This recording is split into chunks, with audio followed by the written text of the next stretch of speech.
I'm Tiffany Whitten. I'm from Quinton, Mississippi. 2.5 years ago, I was diagnosed with liver cancer, which we had not known that it came from my pancreas. And so I had pancreatic cancer, and liver cancer. Couldn't find any doctors that would help me because they said I was in stage 4, and they gave me 6 months to live with a 3% chance of survival. I went down because I didn't have any help. They put me on this treatment program called PRRT program. I refused it, and the day I refused it is the day I met Louie in Laverne. I had dropped down to 98 pounds, and about 10 to 15 of those pounds were fluid. And so I was literally bones and organs.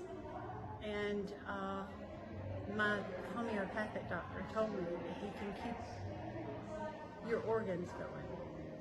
You can stay alive. So, but my cancer doctors was telling me to eat what I wanted. Sugar, ice cream, cheeseburgers, pizzas, anything to get the weight back on my body. And I refused it. And everybody knows that sugar feeds cancer. So I prayed to the Lord. I was going to church when I wasn't able to go to church. And just laying across the altar, asking God to seek and send someone to help me, because I did want to see my little girl grow up. And so the day I decided not to take any treatments, I was in New Orleans, and I went to this restaurant. And that's where Louie and Laverne was. And he overheard our conversation, and he walked up to my table and said, "That's garbage on your plate, throw it away." And it was fried asparagus.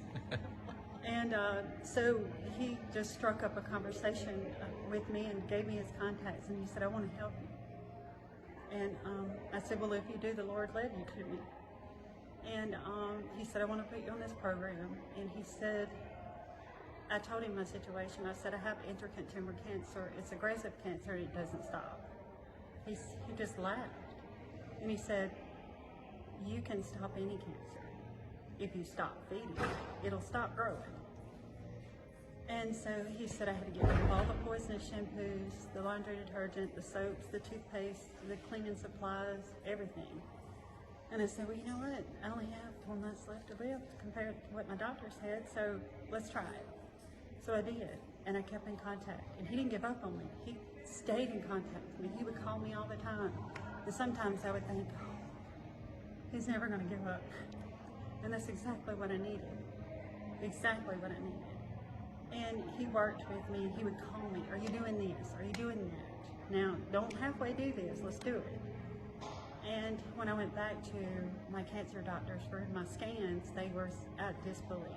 I told my doctor what I was doing, and I went completely organic and got all the poison out of my house, and the cancer stopped growing. And it actually started shrinking some.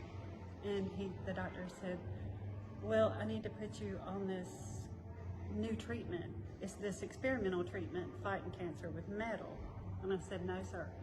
He said, "Well, if this cancer's not growing, it's got to be growing somewhere else, because it's hiding somewhere, because this cancer is aggressive and it doesn't stop."